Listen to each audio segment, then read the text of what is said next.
Okay, so this one is going to be yet another video where I bring up fighting games. Mostly, I'm going to be using. What is going on over there? Anyway, I'm going to be bringing up, I think, mostly like Melee.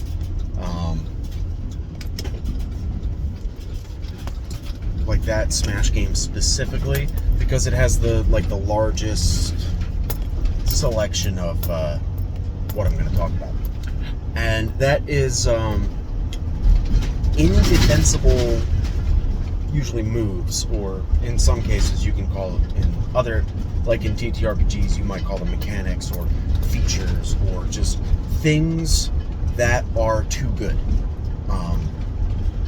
but they're supposed to be. And it's a good thing that they're too good, because typically these types of indefensible moves or features or mechanics they end up being the type of thing that completely defines a character or class or what have you.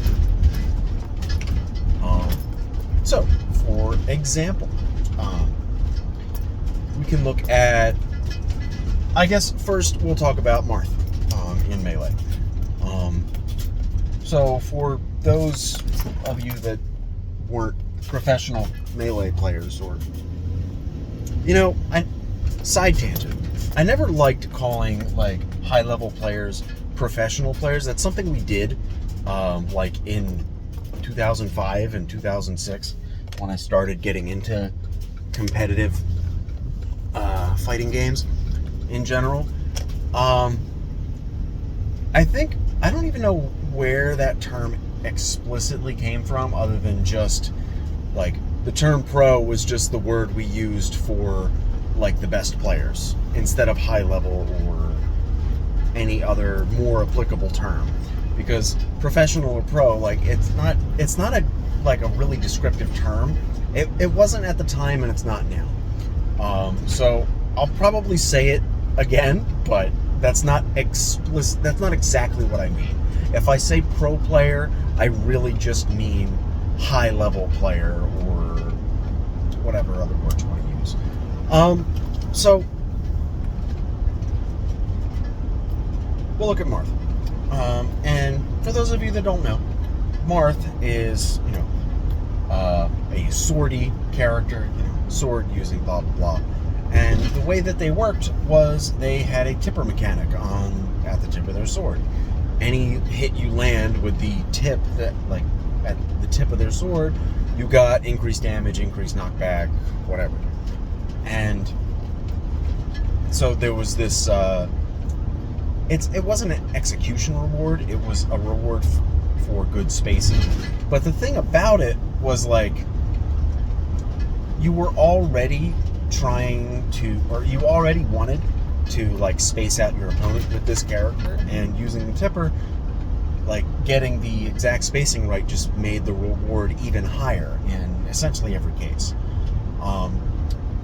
And if you can't exactly quantify, like, what balanced is, but it was always a little, like, too strong in every direction.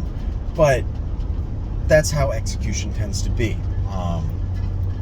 Characters with really high execution, essentially, like, they have to be better than other characters. So any character that has either really really specific spacing requirements or execution requirements, they need to be stronger than other characters on paper to make those more difficult requirements worth it. And so in Melee, the premier example is Fox. One of the most, there was so much shit you had to do with that character. So many buttons you had to press and timings you had to meet in order to like really squeeze the most out of that character. And I know I have friends that also played Melee that would argue with me over this, but that's not the point of this video. No, Fox wasn't actually that hard. Not the point. Not the fucking point. So, for an example, Fox has what was colloquially called the Shine. Some of you might recognize that. His reflector move, his down B, where he holds up that, the barrel roll symbol from the games. He just does that and it reflects projectiles. At least it's supposed to. Nobody uses it for that. Because it is a move that comes out on frame 1, which is instant. That is the fastest a move can possibly be. It has intangibility, not invincibility, intangibility, which just means your hurt boxes go away.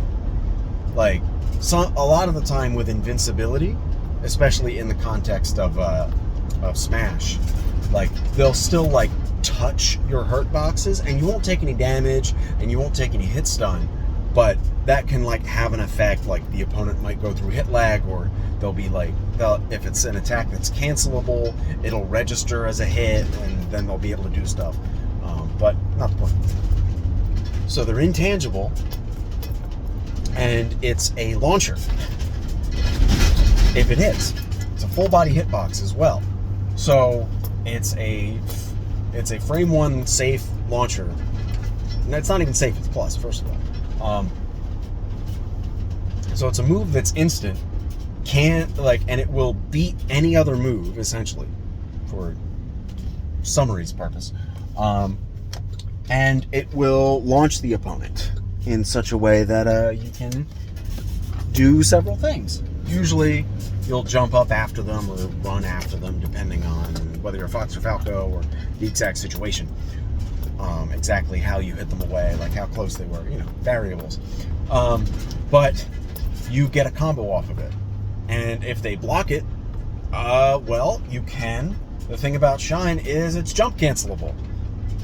Like, right after the hitbox comes out on frame 1. So, like, theoretically, on frame 1, hitbox comes out.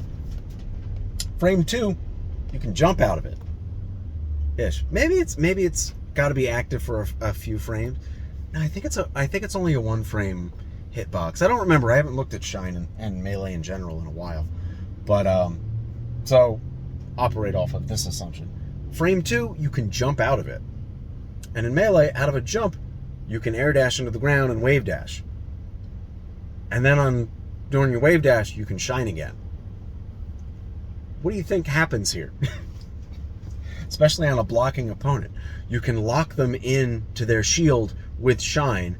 They'll never come out of, like, shield stun, the animation where they're holding up the shield and blocking actively.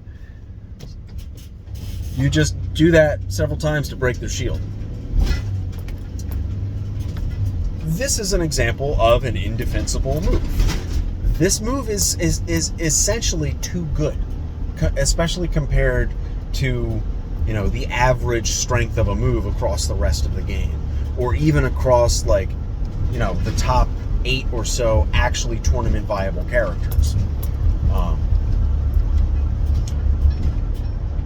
There is no way this move should exist if you were trying to design this game in a balanced way. But the idea is, and this wasn't exactly their design philosophy, because this functionality for Shine was not intended by the designers of this game. There was a lot that was not intended by the designers of this game, which is why Melee is such an interesting case study in game design. But this game ended up having a lot of indefensible mechanics and indefensible moves, as I like to call them. The Shine, and like Marth's Chipper mechanic, and even slightly lesser examples of, like, Captain Falcon's forward air, the knee, Sheik's forward air, the SWAT, like, all these moves were highly overtuned for the character they were on and the type of move they were, things like that. And so these moves were character defining because they were just so incredibly strong. And there's been a lot of fighting games that Not necessarily because of Melee, but since and I'm sure several before, but they kind of go for this idea in a lot of their design. Something like BlazBlue, a 2D fighter made by Arc Systems, the same designers as Guilty Gear. All the characters in BlazBlue had a drive attack, which was some character-defining thing, and it was different for every character. A lot of those moves got close to Indefensible. Like a lot of players describe them as like, oh yeah, this is your character's broken move button. It wasn't that bad. There wasn't a lot in that game that I would describe as Indefensible, but it was in that direction. And, there's been a lot of games that kind of use that philosophy. Like, oh, if everybody's broken, nobody is. Which is not necessarily true, but it works. So, per this being this YouTube channel, how does that fighting game concept and a little bit of history for you that I took 10 minutes, 11 minutes to explain, how does that have anything to do with TTRPGs? What does that have to do with D&D? Well, I'm glad you asked, theoretical viewer. So, something like in D&D 5e, Paladin Smite. It's kind of indefensible. A little bit. It is too good. Kind of. Like, it pushes Paladin's damage so high. So many high damage, like Nova damage, burst damage, whatever you want to call it, builds use Paladin in one way or another, even if it's just like, a Paladin Sorcerer multi-class, so you can get all, way higher spell slots and use and leverage those for more smites. Or if you're just a Paladin by yourself and you focus in on normal martial abilities, quote, and then just use smites to pump up the damage when you need to. Paladins are capable of such high burst damage, it's ridiculous. Essentially nobody else can really compete with them. And it's just something that's baked into the class. You don't really have to do any special build craft or weird multi-classing or take this feat or that feat to get this property. Paladins just do that much damage. And on top of that, Paladins have all of these incredibly strong defensive features. They've got access to heavy armor, which, they're one of, I think, 2 classes to get heavy armor. It's just Paladin and Fighter. Nobody else gets heavy armor, except for one subclass of Artificer and some cleric subclasses. That's it. Nobody else gets heavy armor. So why does and then also at level 6 they get possibly the strongest defensive feature in the game, Paladin's Aura, where they can add their charisma bonus to all saving throws, including charisma saves, including death saves. And that may be different at some tables. You know what I mean? Some DMs, they don't like to have anything that affects saving throws affect death saves, because they view death saves as something entirely separate. And there's room for discussion there, especially if so, they shouldn't be called death saving throws. They should be called I don't know, something else, a death roll, a death check, something, a survive, whatever, doesn't matter. So they get that incredibly strong feature, and they can leverage their spell slots, this extra resource, and just turn it into pure damage. That's really good. That's possibly too good, especially compared to the base 2014 Monk and Ranger. That is so far beyond anything like that those two classes can do. And the paladin gets better defense. Like, and also, everybody always talks about how, the paladin's big weakness is ranged attacks. How? They get access to a longbow. There is no reason they can't use a longbow. They just can't add their paladin smites to it. A paladin with a bow that's, focused in on dex, like a dex-focused paladin. There is no reason a dex-focused paladin can't do as much damage as a conventional longbow ranger. Literally no reason. It's just because the perception of paladin smites mean smites is something so important and integral to the class, and they can't use it with ranged attacks, so they're automatically bad at ranged attacks, even though they can use a longbow just as well as any other class, except fighter. But that's the next thing I want to get into. Fighters get access to action surge, which is probably the single strongest feature there is. If you're playing a character at any level, really, a 2-level fighter dip is probably the strongest multi-class dip you could possibly do. Action surge is just that strong. Doubling up on your action once per short rest, it's ridiculous. It's so much stronger than anything else a class will get at level 2, and it's stronger than a lot of things some classes get, period. You could probably take 4 or 5 levels of a lot of classes, remove some stuff, remove everything from those levels, just give them action surge, and that would be worth it. It's ridiculous. But that's kind of a good thing, because things being that strong really define a class, and they define a character, and they just define everything about, they define the game too. And in a perfect world, every class would have something like this. We've seen in the 2024 books, action surge is slightly nerfed. You just can't use it with magic. So now you won't have wizards taking a 2-level fighter dip just for action surge so they can double fireball.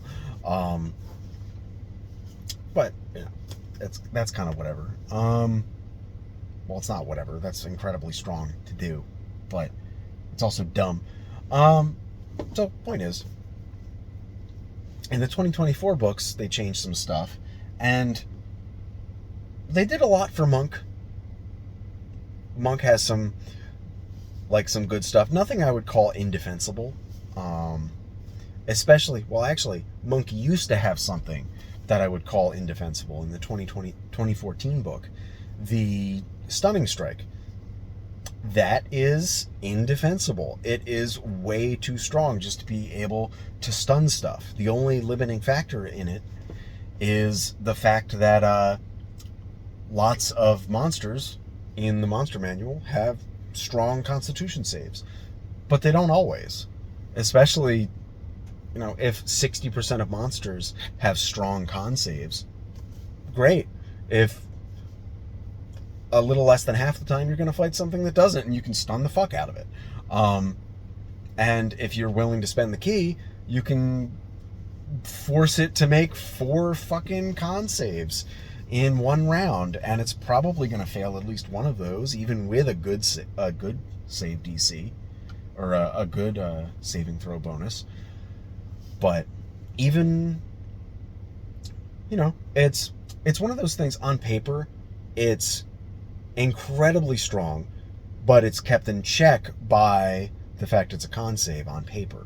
But you talk to people that play the game, and they always find it ridiculous. So, and I think it is ridiculous being able, just getting to spend your key on being able to paralyze a chance to paralyze a target up to 4 times a turn. It's too good not to spend all your ki on, which means the monk is just going to run out of ki really fucking fast. I sort of like what the new books did with it. It's like once a turn, but then if the target succeeds, like they take damage instead. Like, I guess it's technically a decent reward, but it's goofy. Like, honestly, I would have probably done something like it's still just once a turn, but do something with the save. Like, maybe it's not a con save, maybe it's a different kind of save, maybe it targets whatever the creature's weakest save is. That'd be fucked up. But so maybe indefensible mechanics are kind of a weird concept. It's typically, like, to sum up, it's just typically the type of stuff that people call broken or overpowered or overtuned.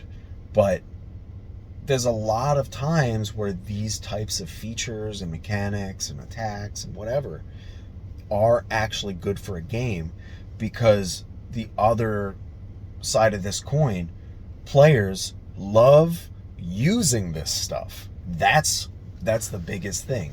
Players love feeling powerful. That's what these types of features do. And 2, the way I kind of understand and describe this is players love to feel like they're cheating and getting away with it. That's probably not exactly what's going on in most players' minds when these types of things come out, but it's like you just have this thing that's way stronger than everybody else's.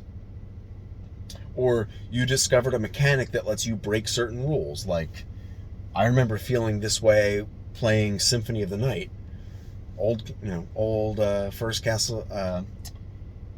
Metroidvania game. Figuring out that performing an attack in the air and landing cancels the recovery animation of your attack. So whenever you land with an attack, you can quickly get out another attack. And it made me feel like I was breaking the system. And that's what players love to do, and that's what these types of moves and mechanics really help a player, or really, like, instill in the player. And that's something I also try to carry through in the homebrew items that I give to my players. I don't know if I would call the items I make too good, but I definitely design them in such a way that they feel like they might be too good, or they're breaking some rules or something like that.